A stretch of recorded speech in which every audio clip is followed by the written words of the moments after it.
Today, we are going to learn what is a EMR, how to submit a job to the EMR, how to access a job logs in EMR, and many more. Okay, let's jump in. I'm assuming here you have already have a login credentials for logging into AWS Management Console. Once you log in with your credentials, your homepage will come. In the homepage, you can search as a EMR. In a search button, once you click on EMR, the EMR Management Console will come. So for creating a cluster, you can use a Create Cluster icon. Once you click on Create Cluster icon, there are two options will come. One is Advanced option, one is a General Configuration options. In a General Configuration options, there are predefined set of services will be there. You need to choose among these actually. If you wanted to choose a customized services, then you go for Advanced options. I'm going for Advanced options. You will have a lot of freedom will be there to selecting a services. As of now, I'm creating this video on 28th January 2023. On this today, till now, the AWS has released the latest version as a 6.9. In 5.x, it's a 5.36. So I'm choosing the latest version 6.9 as per my demo purpose. So you can see there are a lot of services are supported by EMR. Currently, around 20 plus services are supported. So among these, depending upon the river requirement, then you can choose it. Right now, I'm choosing Hive and Spark. So I'm unselecting the rest of the services. So the next option is multi-master nodes. So this multiple master nodes mainly helpful in high availability for master node. If suppose one master node if goes down, other master node is serves for jobs actually. So there won't be any intermittent failures when you are executing the critical jobs. So if you have a requirement for selecting a multiple master node, go for it. As of now, I am not going. And the next option is glue catalog settings. This glue data catalog will be used for storing the Hive table metadata. So if you want a glue metastore to be accessed, you can go and select. Or otherwise, if you are not select, the by default the MySQL will be installed on the master node of EMR cluster, and this MySQL will store the Hive table metadata. So the next is configuration settings. If you wanted to edit any configuration settings like hive-site.xml, core-site, or any other configuration files related to the Spark, then you can mention in a JSON format. So I'm not mentioning over here. I'm going for next option. So next option is a step jobs. So you can able to run a job, any Spark job or Hive job as a step job. So if you have a requirement, same thing like you during the provision of the cluster, once it provision, yes, a step job should run. Once it's completed, that the cluster should terminate. So if you have a requirement like that, then you go for step job option. So here there are two options you can able to see. Once a cluster auto terminate once the step job has completed, or the cluster enter in waiting state. So once it's completed. So if you have a requirement, you can go ahead. I'm not selecting right now. I'm going for the next option. So the next option is selecting the instance group. So in this, there are two types: uniform instance group and instance fleet. Uniform instance group means only single master instance type will be there for master and a core nodes. So there you cannot select a multiple instance type. So in instance fleet, you can able to select a maximum 5 instance fleet. You have a freedom of selecting multiple instance fleet. Suppose once instance fleet, you have a freedom of selecting multiple instance type. If one instance type is not available in that availability zone, so or a data center, so the next instance type will be get chosen. So that right, you will have a there won't be any scenarios like due to the instance type unavailability, the cluster will fail. In order to avoid that, you can go for instance fleet. Right now, I'm going for uniform instance group. So the next one is you can able to change the instance type using edit option. So there will be a number of instance types are there based on your requirement. You can able to choose. For demo purpose, I am keeping a M5X large right now. This M5X large have a 4 cores and 16 GB RAM. For both master and a core, I am selecting the same thing. And also you can define how many core nodes if you need based on your requirement. And also you can able to select the task node also if you need. So the next one is a cluster scaling. This cluster scaling will be mainly used to scale the cluster based on a load. There are a number of matrices are there. Few of the important metrics is yarn available memory percentage and container pending ratio. Based on these two, the cluster will get scaled. There are few more matrices are there, but I am not going to discuss right now. If you need more information, you can definitely explore the EMR documentation for cluster scaling. Yeah. So the next option is auto termination. If you want enable auto termination, you can able to enable. This will gonna help in minimizing the billing cost. Say for example, if your cluster is unutilized for 1 hour, then cluster will auto terminate. So you can go ahead according to your requirement. So EBS, the next option is EBS root volume size. So if you have a requirement to have a more EBS volume for especially for root device, you can go ahead and increase the numbers actually. So right now for demo purpose, 10 GB is more than sufficient. I'm not going to now. So the next option is the giving the cluster name. You can give any name according to your wish. I'm giving EMR 6.9. So the next option is a logging option. Mainly this logging option will gonna store the log files, required log files in the S3 bucket. You can able to change the S3 bucket location according to your requirement. And the next is a termination protection. This option will gonna help in abnormal termination of EMR cluster. So always keep it enabled. So the tags. So tags are the information mainly used to differentiate between the EMR cluster. If you have a requirement for a tags, okay, you can go ahead and define, and or otherwise you can go. It's optional. You can go further. So.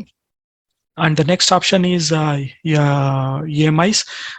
So if you have a custom EMI created for your own cluster, then you can go ahead and select a custom EMI, or if you can use a EMR EMI also. This EMR EMI will be tagged permanently for a particular EMR version, and this cannot be changed.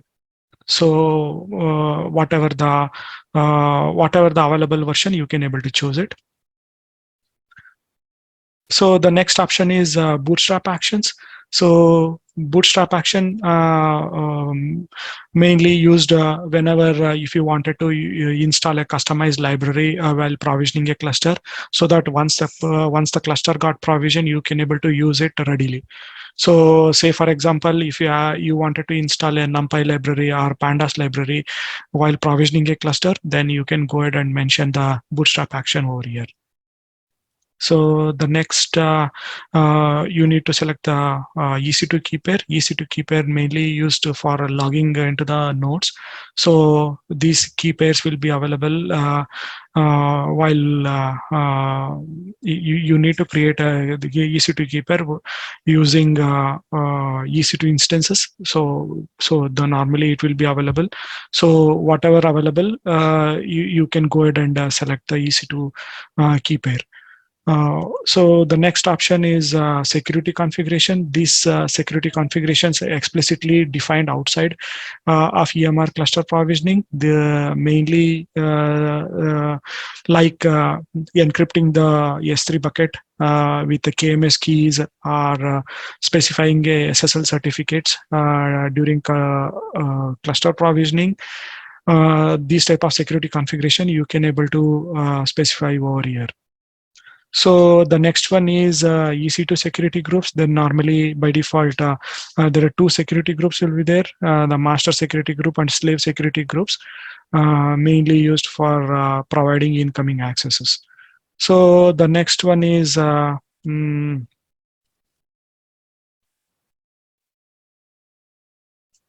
So then once you click on create cluster, this operation will take minimum 5 to 10 minutes. So I'm going to pause for a moment. Yeah, and come back once it's completed.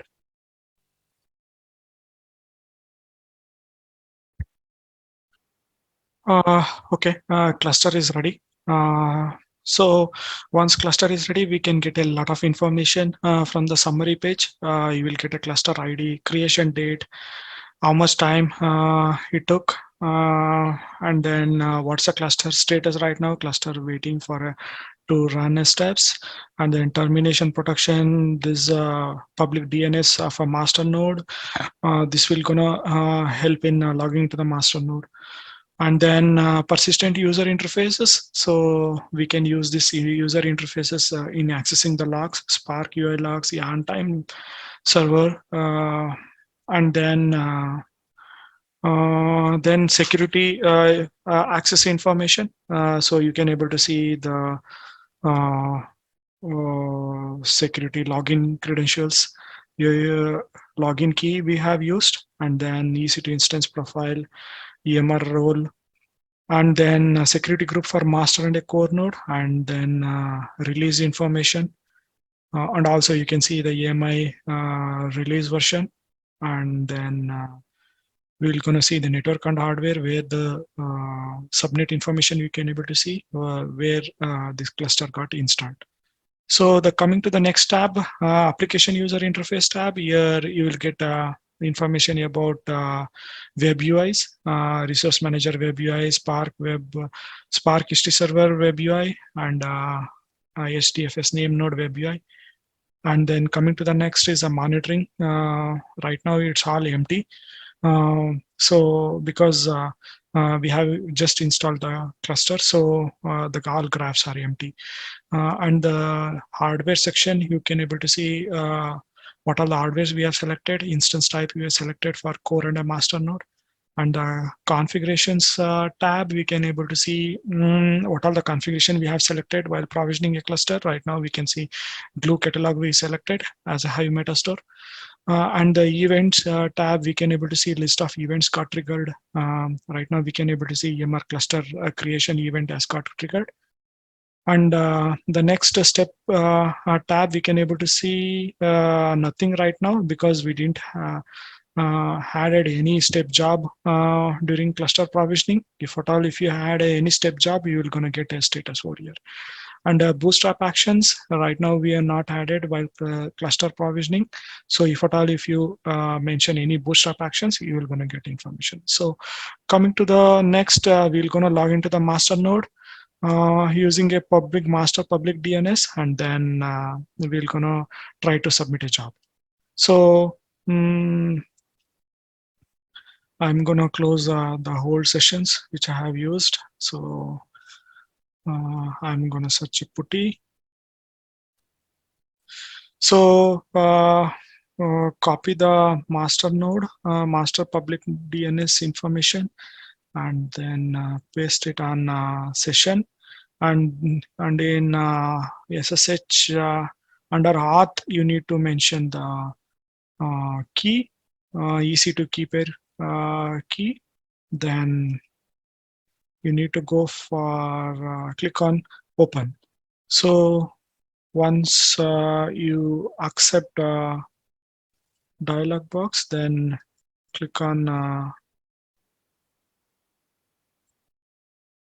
enter as a Hadoop.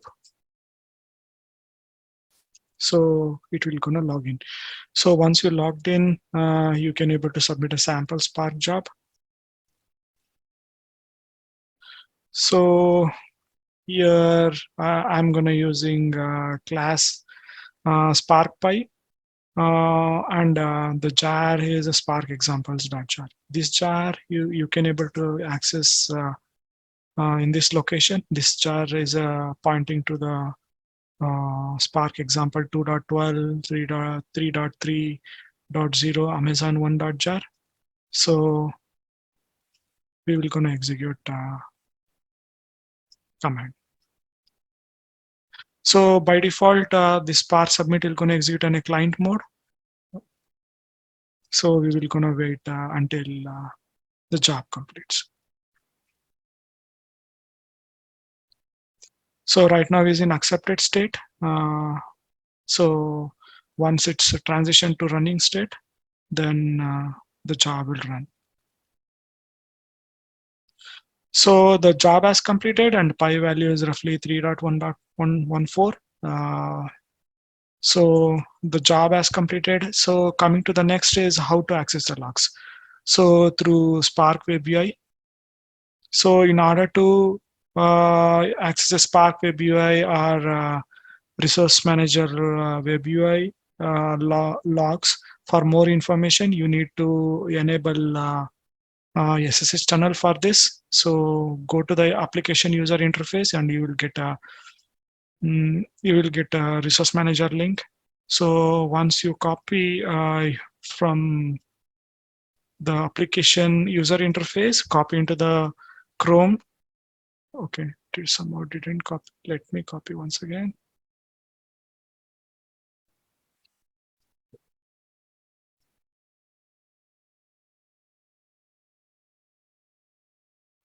Okay, so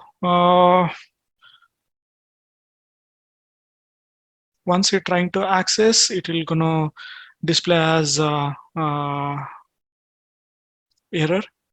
because we are not enabled SSH tunnel. So how to enable SSH tunnel? So the site cannot be reached. So in order to enable SSH tunnel, you need to follow some steps. So uh, the detailed steps are mentioned in EMR documentation. So let's search for EMR SSH tunnel. So you will gonna get a document link. In that link, they have mentioned how to set up a SSH tunnel. In order to SSH tunnel, you need to first install a switch omega. Switch omega is basically it's a proxy service need to be attached to the Chrome. So in the option 2 link, they have mentioned step by step. The following example demonstrate how to set up a switch omega for Google Chrome. So in order to configure switch omega, so first search for just type install switch omega for Chrome.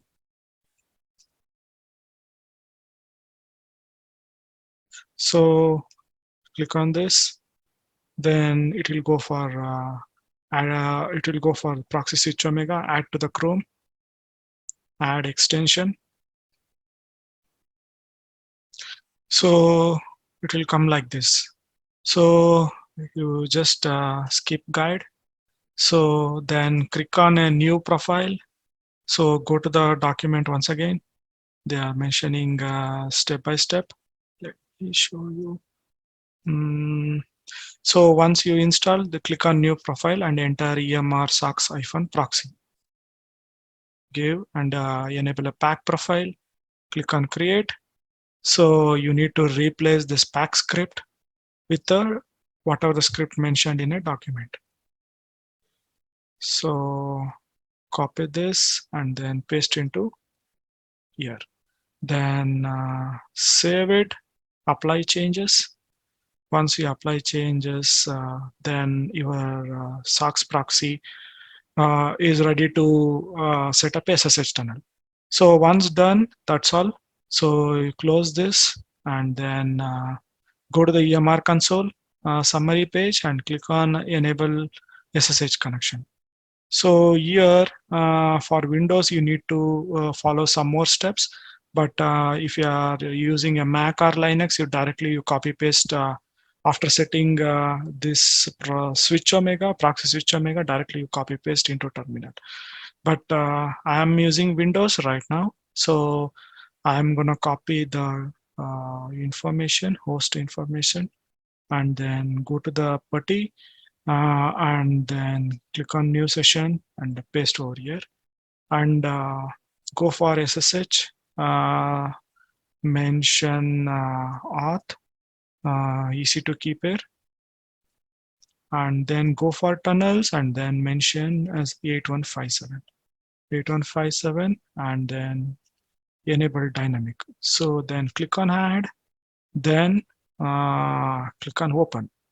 So once it's open, then you will log in like this. But don't close this terminal, otherwise SSH tunnel will be broken. So just minimize it and then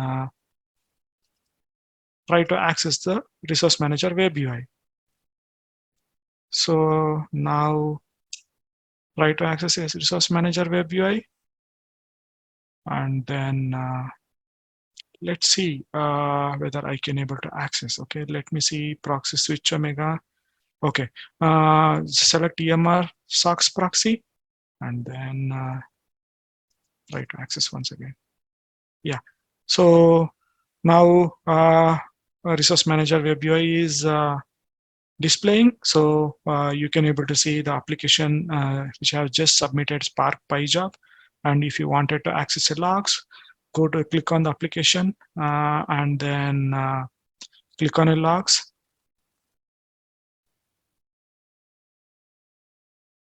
So you can able to see different types of logs. Right now, I can able to see directory.info. These are the directories which are created at a runtime. And the next launch container.sh basically contains the host information where the container has been launched and export parameters. And then pre-launch.error consists whenever any syntax error came, while launching a job, then those syntax errors will be logged in pre-launch.error. And pre-launch.out also shows some of the information about env variables. So, and coming to the std error. So whenever when you are executing a job, if any errors thrown, those errors will be logged in under std error. Click on full log, then you can able to get a complete information about executors, how it got executed, if any executors thrown error, if any timeout issue or some other issue which has faced, those errors are all logged over here. Okay, so now Resource Manager, we came to know how to access the logs from Resource Manager, and let's access Spark Web UI. In the Spark Web UI, you can able to get more information about Spark jobs, how it has run. So for this also, we need to enable a SSH tunnel. So we already enabled SSH tunnel, so there is no need to enable once again. So once it's opened, you can able to see the application ID. So click on application ID, you can able to see how many stages have ran and how many stages got failed, everything. Okay, right now it's all succeeded 100/100, and this is a operation which has done. So apart from this, we can get stages, storage, and environment details.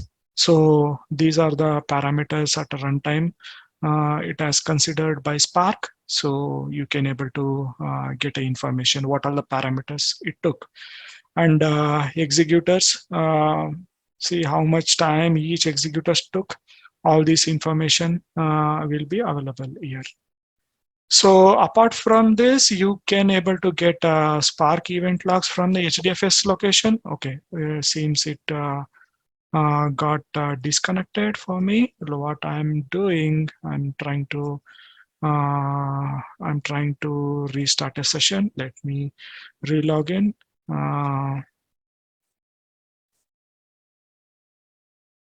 Using Adobe user. So you can get Spark event logs in the path where log Spark apps. So here you can able to get Spark event log information, and also through CLI you can able to get yarn logs using the command yarn logs -- application ID.